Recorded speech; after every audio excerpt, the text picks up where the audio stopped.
Hello, hello, hello. Welcome to PD Reimagined, our final installment. So nice to be ready. We have this is the final installment of the pilot, but we do hope that you guys can continue the journey with us when we roll this out again in September. So we are going to roll this out. It's going to be a bit of a different beast because it's going to be scaled. So if you guys have any friends and so forth, bring them along for the ride for sure.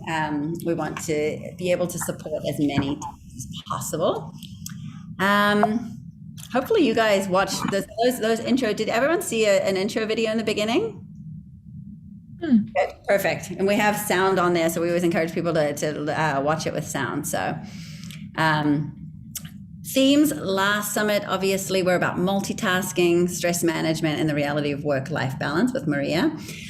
We explored how powerful it can be to embrace imperfect action and how to politely say no and or create boundaries, right? It's not always easy as somebody who has a boss or somebody that works within an administration to say no.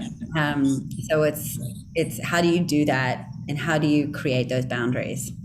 And then in this summit, we're going to, since it's the final one, it's perfect time to reflect on the journey. And it's with somebody that actually knows a lot about journeys and expeditions and finish lines, the pull of a finish line. We're going to discuss what does self-care really mean? And why can it turbo you to successful outcomes, and how to also do it when you don't necessarily have a whole lot of time, a whole lot of resources. So what are some simple tips that you guys can walk away with today that can help refuel you and help give you that self-care? We're going to talk about how keeping the destination in sight can fuel but also hurt you. I am definitely one of these people. I always think about, I want to get all my things on my list done. I want to get to my destination. And so often I forget to see the beauty of the right now because I'm so caught up in where I'm going. But if we take it one day at a time and we actually enjoy those beauties along the way, then we get the best of both worlds. What struggle and suffering can teach us. A lot of us have struggled and suffered a lot this year with the pandemic and all sorts of things. So it can have really valuable lessons for us. And then how to accept and surrender to an experience and avoid the reactive anger or victim mentality that can stop progress. This is a really hard one for many of us because we like to be in control. We're in control of a classroom. We like to feel that we are in control of our own destiny, but sometimes it is really important just to trust in the fact that there is a journey for you, and just to surrender to that in its full experience. So, oopsie. As always, we run you guys through some quotes. So I have two quotes for you. The first one is by the actress Olivia Thirlby, who said, "I think we all suffer from acute blindness at times. Life is a constant journey of trying to open your eyes." And I just love that kind of idea that we're always there's so many blinders on often, and we're not always aware of what we don't know. So sometimes the journey is what opens our eyes to those things. And then the second one was actually a quote that our guest put me onto. It was their favorite quote, and I really liked it, so I wanted to share it all with you. And it was by Ernest Shackleton, who is the Antarctic explorer, and he said, "The quality I look for most is optimism, especially optimism in the face of reverses and apparent defeat. Optimism is true moral courage. Opportunity of winning, food and shelter, man can live and even find his laughter ringing true." So I love this idea that it takes courage to stay optimistic and to stay adaptable in that optimism. So if you think optimism has a finite deadline, then that makes you stiff, right? And that means you can no longer stay flexible and adaptive. But if you can remain adaptive and say, I'm going to stay optimistic, and it might not be tomorrow or the next day or next week or next month that this will happen, but it will happen. That's the optimism that I think can really fuel this wonderful, successful life. Again, I wanted to thank you guys. I can't believe we've made it to the finish line. And we have a couple of surprises for you. So I hope everyone can stick around until the end, because that's when we're going to unveil those surprises. What to expect, as always, we're going to have this 30 minutes with our special guest. Then we're going to explore some themes in Q&A where you guys get to ask your own questions of our guest. And then we're going to put you guys into breakouts, share the aha moments, and then we're going to share back collectively. Without further ado, I should say, we already know a bunch of these clues. In your box, there was pain relief portable foot massage mat and iron calming foot soak. Might be because they're an athlete. We have the Sahara dry hand balm and a sand timer. We have a power bank and chocolate covered espresso beans. Then, Nadine, shall we do the other two polls? Oh, actually, yes, Andy, thank you for reminding me. We did have some polls. So some of our polls that I wanted to ask you guys, because we're the themes today, right? The mirage. Does the mirage of a destination keep you going? And if so, how would you describe what that mirage is? What is your destination that fuels you? Thank you, Andy, for bringing that to my attention. I totally forgot. Is it just getting through the week sometimes? Is it the end of school year and knowing that this is the end of your work? Is it completion of professional development? Is it winning awards and or acknowledgement, or something different? Other. All right, those are coming in. We have a couple more. All right, let's share those back. So it's split. So we've got 45% of you saying other. So for those that did say other, in the comments, if you guys can share some of those others, I'm super curious to know what those things are that kind of keep you guys going and are the mirage of the destination. 27% of you said just getting through the week, and I totally get that. It's been one of those years. End of the school year is 18% of you, and then one of you said completion of professional development. So that's great. We also have one more poll. Andy, can we have the second poll, which was to do with surrender? How do you feel about the concept of surrender? Exciting, no sweat, I do it all the time, or are you terrified of it? All right, we're just going to wait for some of these. I know what the answer is for me. Oftentimes it's terrifying for me to surrender. I'll be honest. All right, so yeah, 50% of you were like me and said you're terrified of surrender, the concept of surrender. 30% of you said no sweat, I do it all the time, and 20% of you said that you're excited by the concept of surrender. So that's very interesting. All right, let's get back to, I guess, the guest. So we had all the clues that I already gave you, but we also gave you some additional clues. And those additional clues are that this speaker is an extreme adventure athlete that has scaled mountains, deserts, and everything in between. This person is sober. This person is a television producer and has been featured in the New York Times, National Geographic Weekend, Outside, Runner's World, NPR's All Things Considered, and The Tonight Show with Jay Leno. And this person currently works with Deepak Chopra. So let's put our final poll out today where you guys get to guess the guest. Do you think that our guest is Bear Grylls, Sophia Hart, Lance Armstrong, Charlie Engle, or Catherine Nedreba? Hopefully you guys know who these people are, if anyone needs explanations. All right, we've got a couple more people that can answer. So far, we've got, Catherine Nedreba was she's run so many marathons. She's incredible. We've got 40% of you thinking that it's Charlie. We have 0% thinking it's Lance Armstrong. 20% of you thinking it's Sophia Hart, and 40% thinking it's Bear Grylls. And in fact, so it's a dead heat between Charlie and Bear Grylls. And without further ado, let me unveil who it indeed is. You can do this. You don't want to quit. Narrated by executive producer Matt Damon and directed by James Mall, a personal and compelling journey into the world's most mysterious wilderness. The purpose of the three of us coming here was to learn more about each other, to learn about the people of the Sahara, and to do something that hasn't been done before. They all three agreed that if one runner went down, they would be out of the expedition. I thought your commitment was different than that. When is the end? The end is when we get to Cairo. When Africa is one, and we sing this song, show me the way home. Oh, I, show me the way home. It don't hurt no more. It will be a life-changing experience, and not just for the three runners, for everybody who's along on this journey.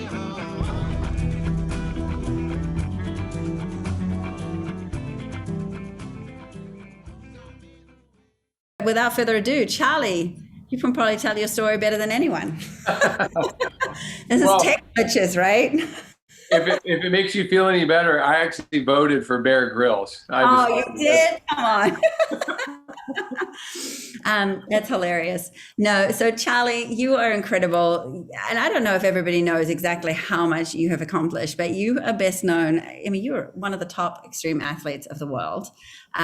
You're an ultra runner. You've made a name for yourself having run races like Badwater, which happens to be 135 miles of gruesome running in in Death Valley in the heat of, I think, 130, 140 sometimes. And in 2007, you became the first person ever to run with two others, actually, to run across the Sahara Desert, which is 4,600 miles. What is wrong with you? You averaged 2 marathons per day for 51 straight days. And Matt Damon ended up he was producing a film about the expedition with you. So you've achieved an incredible, so much in your life. And you've had a lot of struggle in those experiences, but all those challenges, as hard as they are not the only challenges that you've seen. You have this incredible story, and I'm so happy that you share it both in your autobiography, Running Man, but now you can share it with all of us. So thank you so much for being with us. Yeah, thank you, Nadine. It's funny, I think back about our first phone call, which had to have been 6 months ago or more. So yeah. It was a while back, and I'm so glad that we're at this moment now, and I thank everyone who's tuned in. And it's a meaningful thing for me. So all that you just described, I'm not sure that I'm a great example of what education does for you, because I've chosen a lot of very bad paths in my life. But you know, it's been a really interesting journey for me, and you know, and it's one that I do like to share because it's full of more bumps and potholes than peaks. I would say, or maybe at least an equal amount. And I think that that's a lot of times people are reluctant to share the struggles that they have, or they're so over dramatized, you know, you just can't quite get through it. And I think that I like to think that most of mine are struggles that are very familiar to a lot of folks. You know, you alluded to one of them. You know, I was that kid who made great grades in school, and I played all the sports, and I generally followed the rules, and I did all these things, and I go to college at a major university, and I think I'm just going to crush it. You know, I'm gonna keep doing all those same amazing things that all my amazing teachers thought I was going to do, and I get to the University of North Carolina, and what I find out in a couple of days is that I'm incredibly average. And, you know, and that put me in a position where, you know, when I was in school, I found drinking very quickly, and genetically, I'm a 4th generation alcoholic, and, you know, genetics are hard to beat. And I really went down a pretty crazy and sometimes dangerous, but incredibly purposeful path that led me to where I am today. I credit that with, the person I am now. So absolutely. I think you can learn from so many different things, right? You learn through experience. And you said yourself, I think, so going back one more thing, I just want to give you credit here because I did call you 6 months ago and immediately you said, absolutely, I'm in. And how can I help you? Like, this is amazing. And I'm totally in. So I want to credit you for that because it wasn't anything but a pipe dream early on. Maybe it was 8 months ago. But I think, you do learn from either experiences, and you said yourself, you tend to do things the hard way. There's like an easy route and you're like, oh, that's boring. I'm going to go through the thorns and through the rocks and climb to the top of the mountain to get to the other side. But in doing so, you get to take in these views that I think create such empathy and create just this character you either have to really hate yourself to go across the Sahara Desert, and really punish yourself that way, or you really believe in yourself. And I think maybe it's a mixture also of both. And I think this thing where the things that you have achieved are so incredible, and often, you've made with very little, you've made magic out of very little.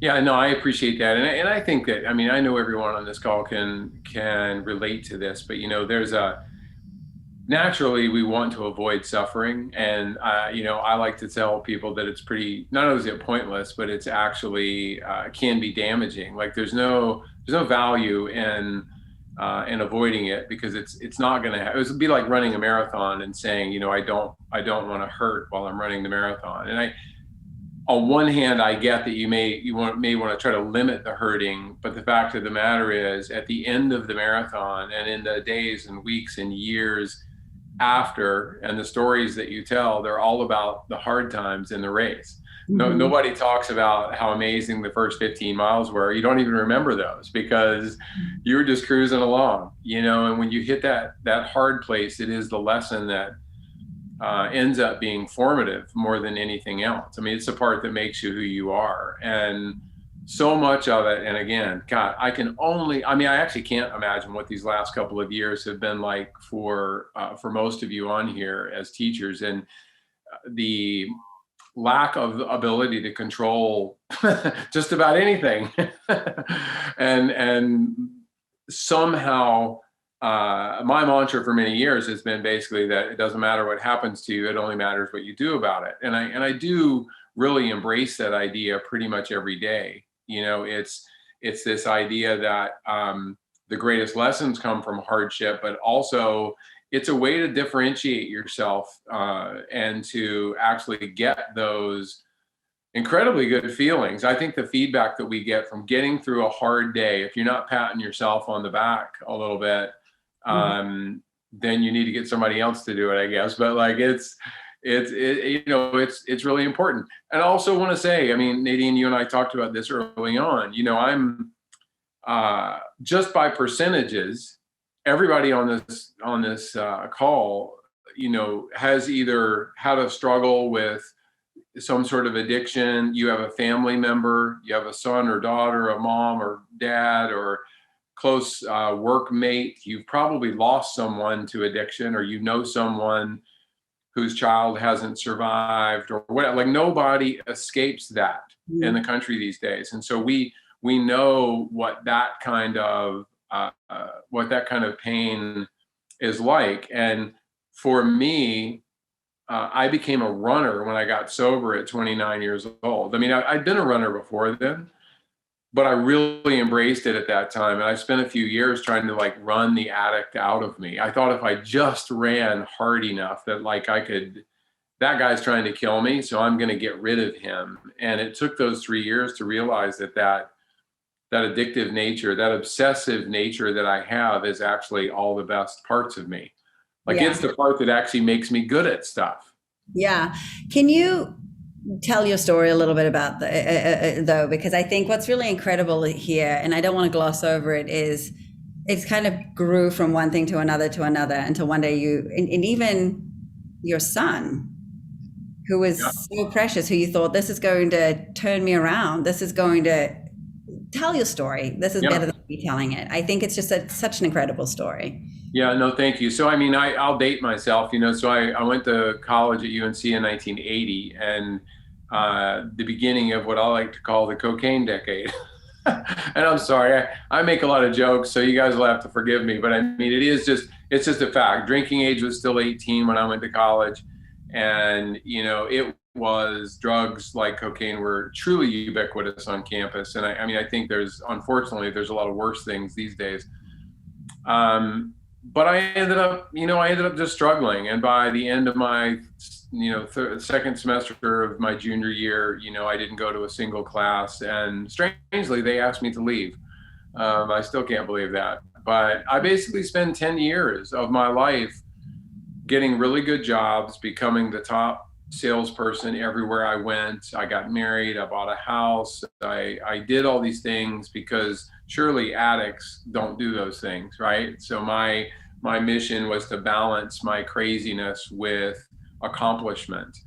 And, eventually ended up going to rehab in my mid-20s, and I went to AA meetings, and I went to church, and I saw a shaman for a while. And if I could have found a witch doctor, I would have done that. And but here's the point. I desperately wanted something outside of me to change me, to force me to make a change. Mm-hmm. And when I was 29, my first son was born, who you mentioned, Brett. And Brett didn't know it, but he was gonna change everything. Just his presence on the planet, because surely I could be a good enough person to actually be sober for my son.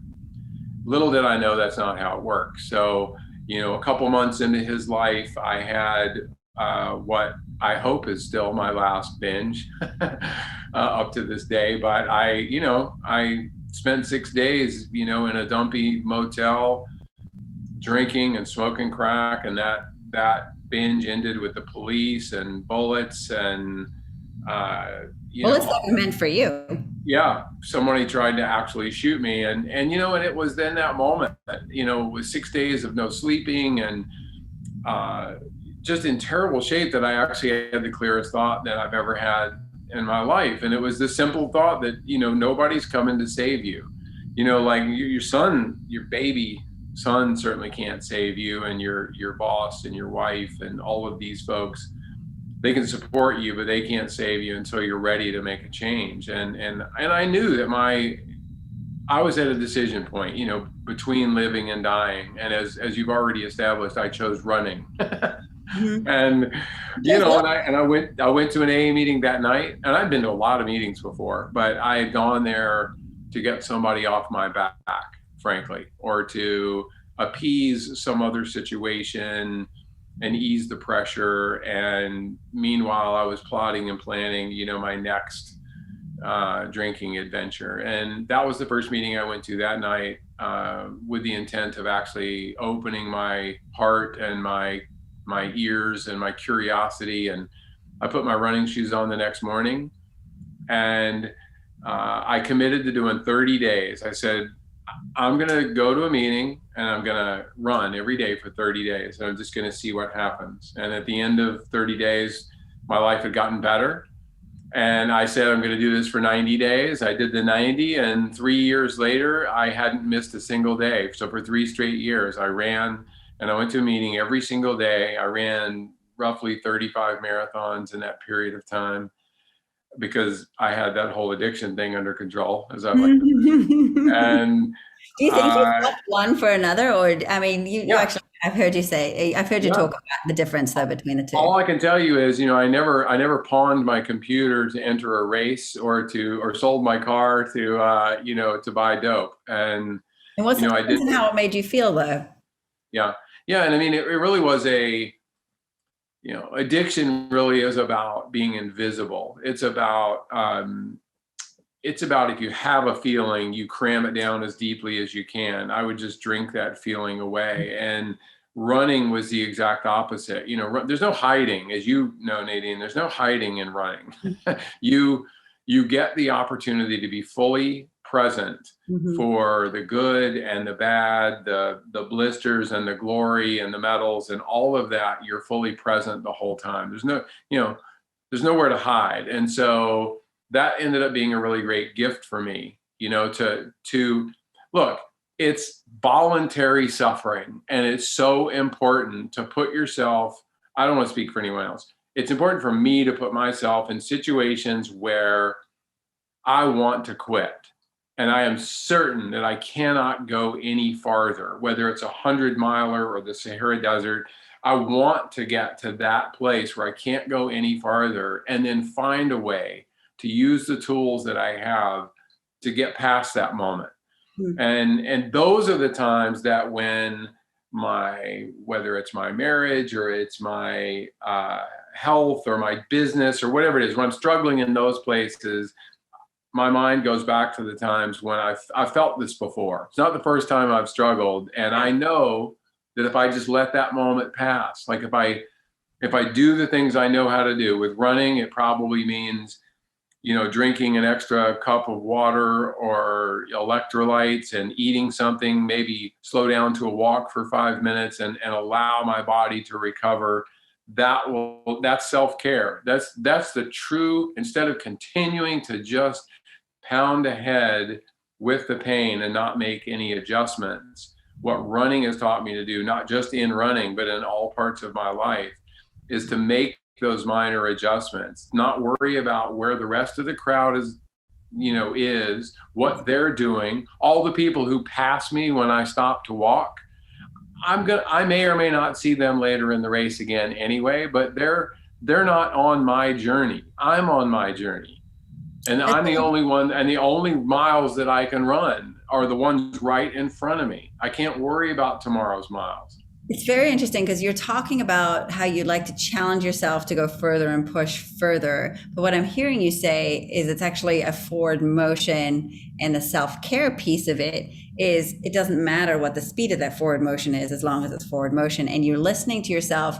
And I wonder if it's also a little bit of a mind-body balance where sometimes your body tells you prematurely that you're hitting a limit, or your mind, maybe it's your mind. Maybe your mind is like, you can't do this, you can't do this, you can't do this, and your body actually can. Yeah. And it's a balance, right, between the self-care piece and stopping and walking and taking water, or for teachers' sakes, listening to music, or going for a walk, or or putting up a boundary, or things like that are those same self-care concepts. I think the balance that you talk about is when to know to choose self-care over challenging yourself. And I think, interestingly, like one of the things I'm acutely aware of is that learning requires both a relationship of trust and respect, as well as then the right balance of challenge and support. And it's very interesting because what I'm hearing you say, Charlie, is that you're on a journey of learning about yourself, your life, your limits, what you're capable of, your capabilities. And you've given yourself that, you've developed at least this relationship within yourself of trust, and you're providing that right balance of challenge and support. Yeah. It's fascinating. You said it better than I say it. So, I mean, it really is. And it's a removal of ego too, to a certain degree, and in a run, it's one thing if you can see the finish line. If it's 100 meters away, but you feel empty, you can suck it up and run that 100 meters. That's not the time to sit on the ground. Go ahead and get it over with.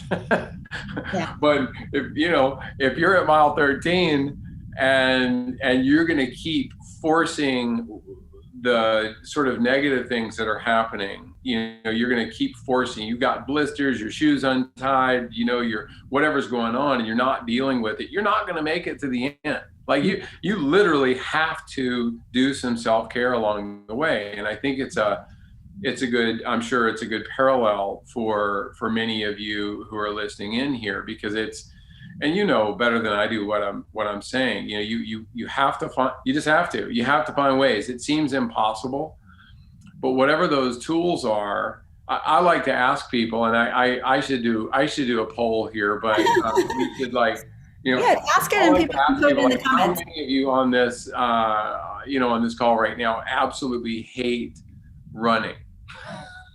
And you could be honest. See, I see Deb up there shaking her head. You know what? You actually asked a question in the beginning, though, Charlie, when we first started talking, which I think we should share out with the group too. And I want everyone to take a second because it was really powerful. You want to explain about the 30 seconds to think about the most formative? Oh yeah. You want to? Yeah, see, running is not for me, and I get that. And here's what I'm going to say though, and this is, I hope if there's a PE teacher on here, I might very well be getting ready to insult you, but I always make the joke that you don't hate running because you think about yourself. Kids, when you're young, when we're all young, we can't stop running. Like the second we can run, we want to run everywhere. And teachers, because in school, of course, you have to maintain control. But I mean, how many times have you said stop running to kids like that? The kids are people naturally want to run. And somewhere along the lines, a coach or a PE teacher, uses running as a punishment. And it like flips this thing in our minds, I think, that, running is, see, look at that. 20 marathons. Wow. Look at that. I love that. So congrats on that. And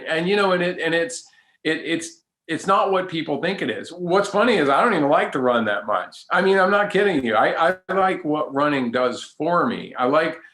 For me, and I'm going to get to what you said in a second, Nadine, but you guys can probably tell, I got a busy brain. And so I was a nightmare as a student, really. But I always say I have a roulette wheel in my head, but instead of one ball, there's a ball for every slot, right? So when it's spinning, it is like, it's crazy. It's just craziness. I don't even know how many numbers there are, but there's probably 50 slots, right? So there's 50 balls bouncing around. It's noisy and crazy.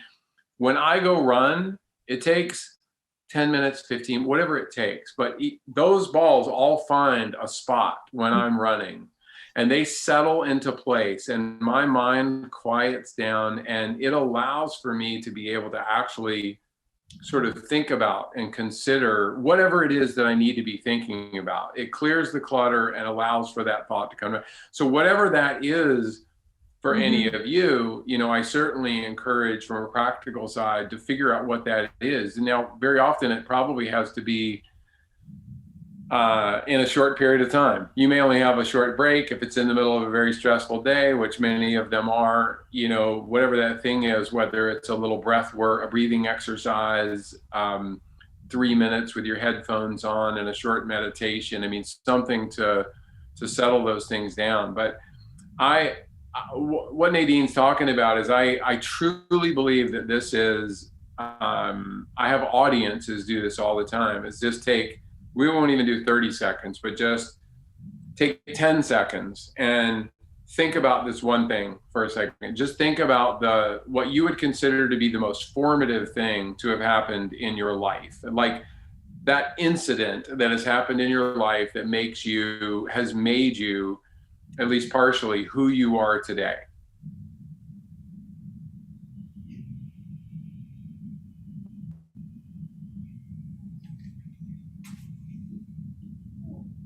Ten seconds is such a long time. Okay, what the point of that is, and I'm not asking anybody to share it unless you want to, but it's, everybody chooses hardship because easy things aren't formative. Easy thing, it's the loss of a loved one. It's a setback in your career, loss of a relationship. It's something that you didn't do. It's almost never something that you did do. It's almost always something that we didn't manage to accomplish. And I think that what's lost so often is the value of that hardship. You showed, Nadine, at the beginning, my one of my favorite explorers, Ernest Shackleton.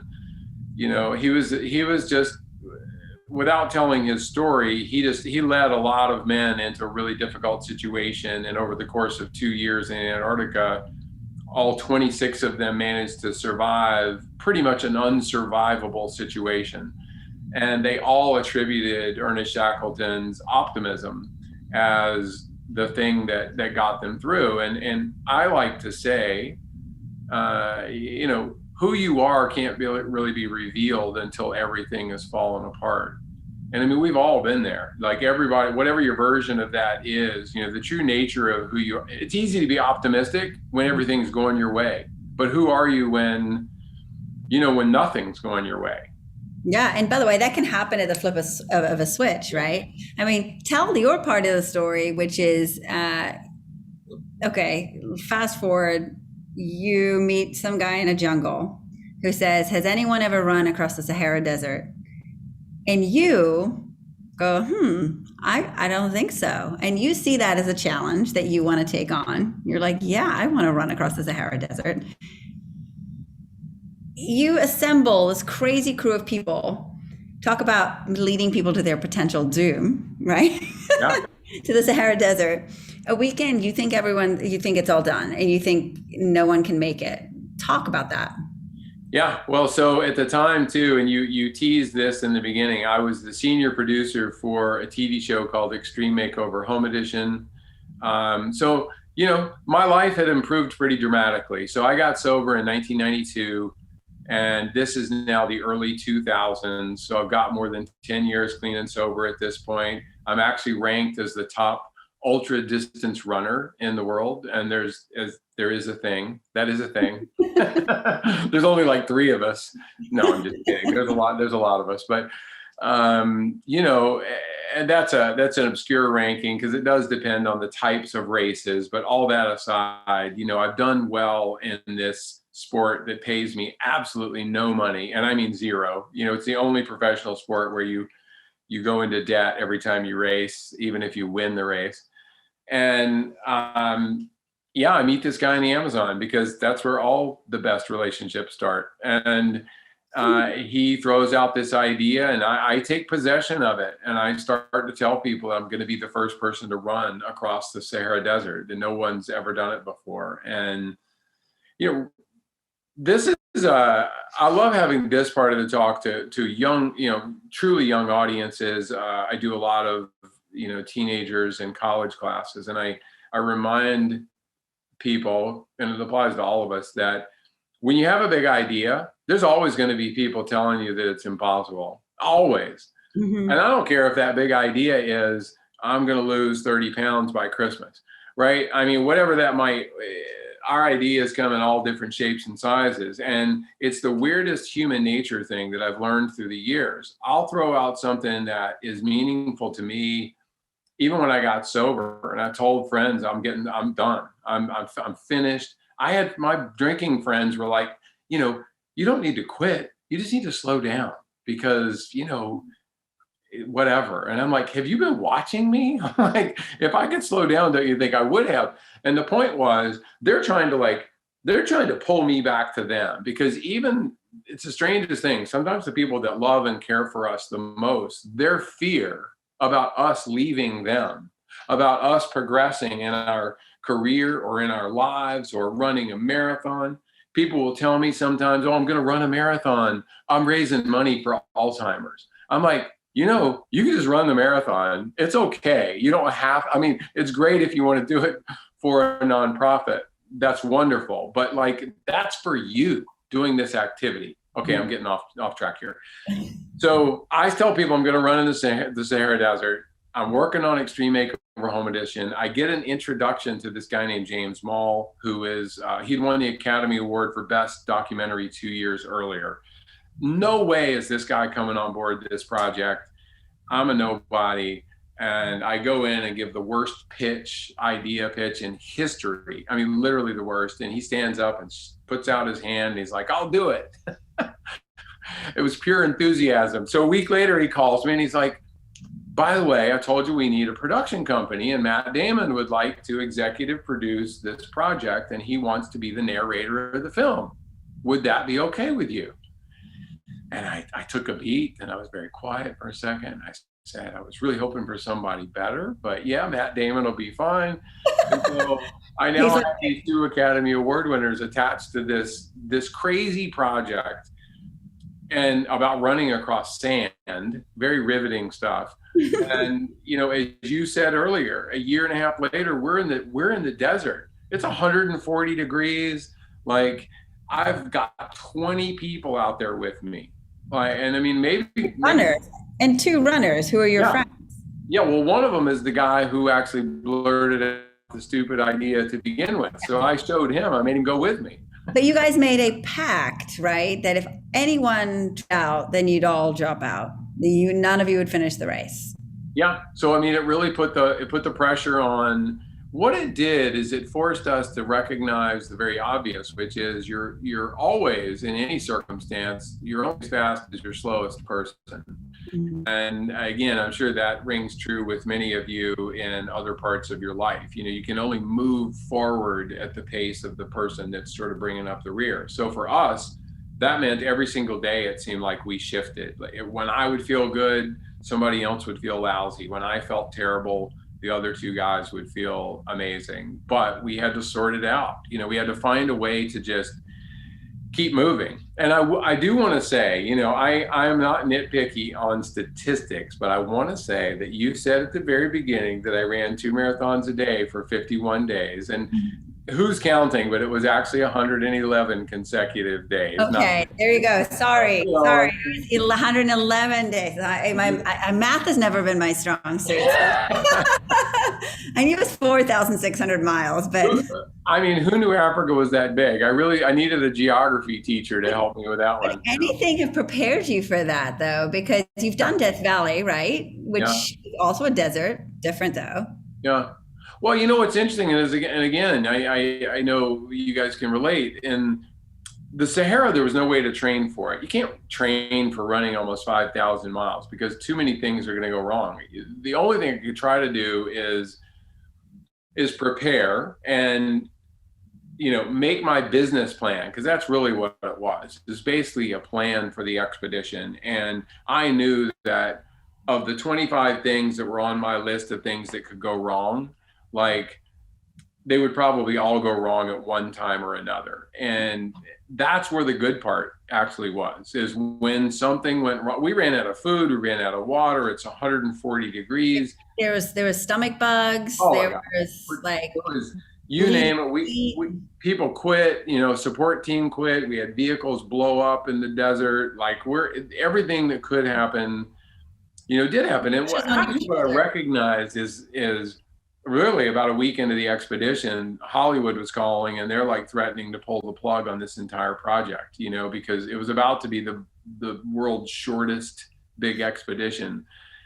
And I took the battery out of the satellite phone and I stuffed it in my backpack, and I didn't even turn it on again for a week because I wasn't going to let them tell us to stop. But the mistake that I actually made is, everybody's heard the mantra, and I'm sure some of you use it even, the 1 day at a time mantra. And I had forgotten that. I felt so much pressure because of the millions that have been invested in this project and the other 20 people out there counting on me. And I felt responsible for them. And all I thought about was getting to the other side of the Sahara. And I forgot that basic lesson, that the only miles I could run were the ones that were right in front of me today. And no matter, those problems are still out there. The next country was out there, all those other issues were out there. But if I didn't do today's work, I wasn't going to get a chance to do tomorrow's work. And it really served me well. I just got through every single day. I focused on that and laid down on the sand and gave thanks to the opportunity to be out there suffering, and got up and did it again the next day. It really is incredible. And you raised a lot of money for water. You got to see some of the locals. Anyone who has time, please read his book. It's incredible. It's called Running Man. And he can really tell you the ins and outs of, by the way, not even knowing how he didn't even have a permit to enter Cairo. That was all kind of a moving target, and you kind of had to just surrender and say, I'm going to run all the way to it anyway, and then figure out what we're going to do. But I want to fast forward just in the essence, for time. So you actually do complete the race, and you do run across the Sahara Desert. All three of you do. Yeah. And the movie comes out.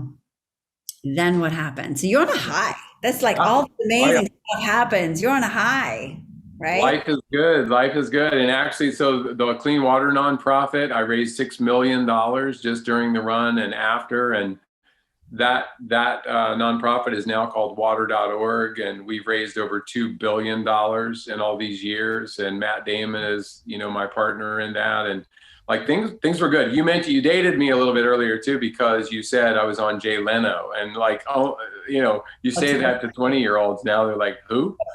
But, I was on NPR and I got an agent and I did all this cool stuff and it was amazing. And, in the interest of time, this is a shocking part. It's all in my book. You can look it up online. It's even on my website.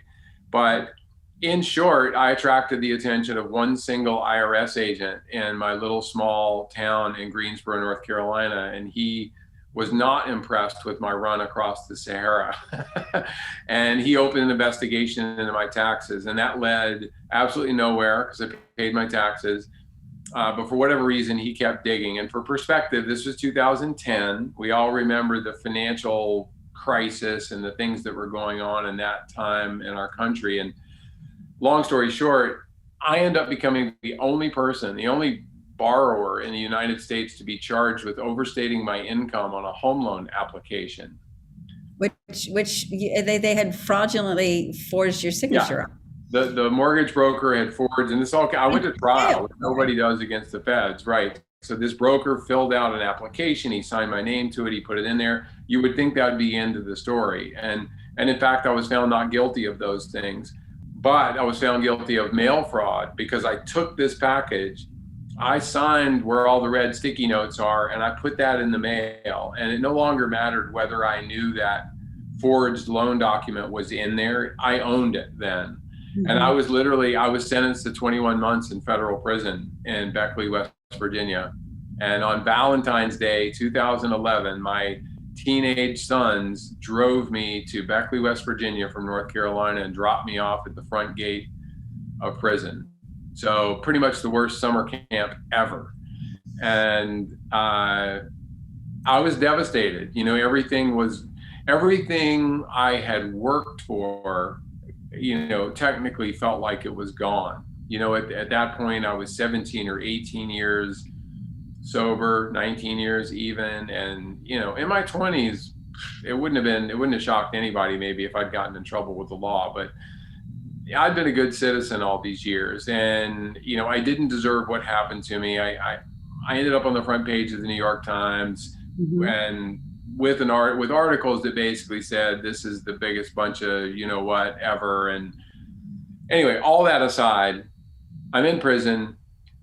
I recognize that I'm not going to get out until I'm done with this sentence. So fair or unfair just simply didn't matter anymore. And so I had to figure out, who I was going to be under those circumstances. And so I started to run. I did the same things I always do. I ran in place in my cell for 6 hours at a time sometimes if we were on lockdown. And I was that sort of nutty middle-aged dude running around in a circle around the rec yard. It's a good strategy actually, because people left me alone. They thought I was nuts. And you ran Badwater. I did. I ran 135 miles over the course of 2 days at one point in prison. And I had people come in, guards, and the warden came out and, talked to me and, tried to get me to stop. And I mean, I don't know. It was, I was a bit rebellious, needless to say, but they supported you though in the end, right? They thought you were nuts. He did, actually. I mean, I think he felt like he had to. It was I wasn't hurting anybody. It's not like I was going to run away from the prison. I mean, it's not like I was running fast. But this the more interesting piece of this though, and I like to say it's the law of attraction rather than promotion, and we all understand this. If you just live your life, if you just do your thing, your way, without trying to push it on other people will be attracted to that, or they won't, right? Mm-hmm. I mean, it's just the way it works. if our lives get better and other people witness that while we're doing it, they're going to ask us questions. And so even in that crazy, terrible circumstance, guys made fun of me at first, and it's where the name of my book came from, Running Man. I can't, and for decency, I won't give you the exact quote because it was fairly out there, but I was called Running Man just because some guys thought I was nuts. And when I got there, there wasn't anybody else running. There were 500 men in this prison, and there wasn't a runner among them. And by the time I left a year and a half later, you know, I had about 50 guys in a running group that were running with me every single day, every day. And I never asked one of them to join me. Not one person that I go up to and say, you should come run with me. Just one by one, they saw my life getting better. Even under those terrible circumstances, I had 25 guys doing yoga with me on the softball field 3 days a week. That was a miracle. And when I left that place, there were tears, you know, and there's not much crying in prison. And there were guys hugging me and thanking me for what I did for them. I was blown away because, you know, I didn't do anything for them. That was the only way I was going to get through that situation. And my first sponsor, the favorite saying I've ever gotten in my life in sobriety is to keep it, you have to give it away. And whatever your gift is, you know, that thing that you are good at and you're passionate about, the opportunity to give it away without necessarily any expectation of return is so critical. And it saved my life in that circumstance, and it allowed me to get through it.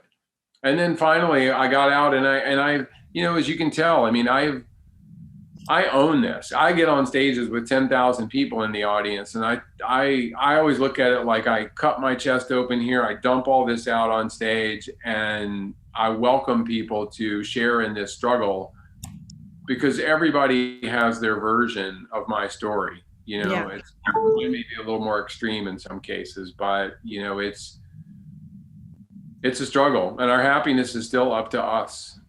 All right, I have a feeling that my charger isn't working. So Andy, you might have to take over. I'm so sorry. I don't know what's happening to my charger. It's like dying. But what I will do really quick is I do want to say you have a happy ending to this story.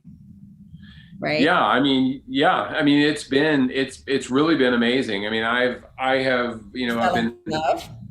Yeah, fell in love and you know, found somebody who not only, as I say, we fell in love over struggle. You know, she's had her own struggles with cancer, and she's struggling with it right now even. And I mean, it's the weirdest thing to say that the greatest gift in my life is my struggles have made me, I'm able to be present. You know, we're 5 years into her cancer battle right now, and I am able to be present and accounted for every single day. And I wasn't that guy 30 years ago. And, you know, just that alone, there's been a lot of other cool things that have happened and successes, but, you know, that alone has made the journey, you know, well worth it. And as you know, Nadine, I have two things going on. Can I share what's next? Yeah. For you? Yeah, so you are doing some stuff with Deepak Chopra, yeah. But you've also got a new show, right? Yeah. So, I mean, I am literally next year going to be going from the lowest place on the planet to the highest. I'm going to go from the Dead Sea, the lowest elevation in the world, to the top of Mount Everest. And I'm gonna stand up paddleboard across the Dead Sea, and I'm gonna do a run about 2,000 miles across the Arabian desert. I'm going to row 1,000 miles across the Indian Ocean. It's like a geography lesson. And then I'm going to get to just north of Mumbai, India, and I'm going to mountain bike to Western Nepal and to the base of Mount Everest. Crazy. And then it's only a couple miles from there, just straight up. But I'm actually going to try and share my screen again and show the trailer for this, because I want to leave on this note so that everyone can see this. Incredible. Okay, here we go.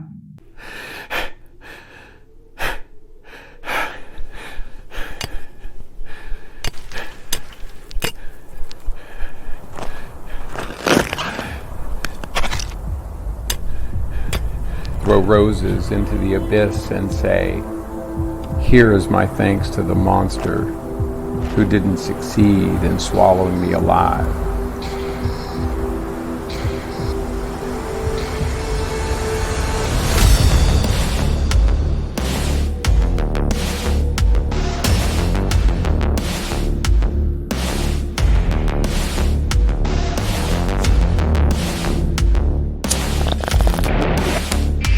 I've always done things the hard way. The easy way just isn't interesting to me. I was an addict. I spent 18 months in federal prison, divorced, remarried, fallen in love, raised a family, cheated death.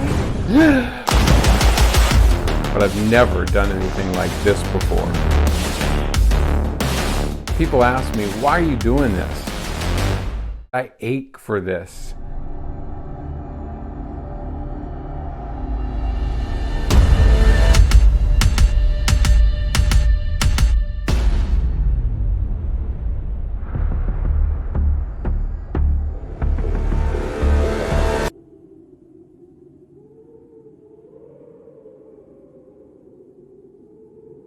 Sea to Everest.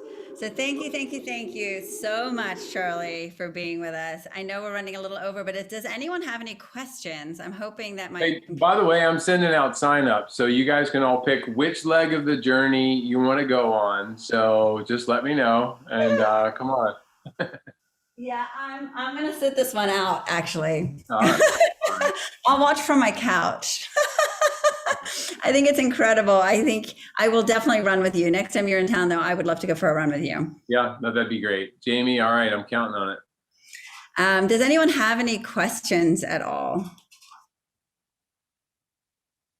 Please just put up your hand or put it in the chat, and we can put those on. Everyone says you're inspiring, incredible. I appreciate it. Well, it sounds like Ms. Vincent needs to come run with me. So yes, exactly. All right, cool. Well, Charlie, thank you so much for being with us. And I am going to everyone else stay because we have some other surprises. But I wanted to thank you again. We have a little surprise that's coming your way too, Charlie. So look out for it in the mailbox for sure. Wonderful. And I do want to say, like, you have my express permission to share any of my contact details with anybody, so if anybody ever wants to reach out to me, on their own to talk about any of the things I've talked about tonight, please feel free to. So thank you. You're incredible. Thank you again. My pleasure. Have a great night. All right. Good night, everybody. Thank you again. Thanks. All right. So everyone else, I hope you guys found that inspiring and a great way to end. I love Charlie. I think he's fantastic and his story is just incredible. But we also have some gifts for you. So to commemorate your end of the pilot, you will be receiving an NFT. Hopefully you guys know what an NFT is, non-fungible token. You do not need a wallet for this, but your credentials are actually an NFT. We had this beautiful piece of art done for you with all of our guests as a cartoon. So you guys get to keep that forever. And that can be, if you guys have PD credits or anything, you can show that as a validation that you guys actually participated in this. So that's going to be something that we do. We just thought it would be a fun thing. It's really easy. Even a dummy like me can claim. It's under the Pope network. It's super easy. If anyone has any issues at all the instructions are in the email, and Andy is available to walk you through it. I just sent the email too, so everyone keep a lookout. Amazing. And we also have a referral code for you guys, so that if you have any friends, we recognize that it's always better with friends. So you guys can send them to the front of the line for these scholarships. So it's free for them to participate. And they can have the same version pretty much of this program in September. And you'll all have a different code, but feel free to share that with as many teachers as you want. So your friends are our friends. And then, since there's not stat many of us. I think we can just speak as a group about what the big aha moments were for everybody.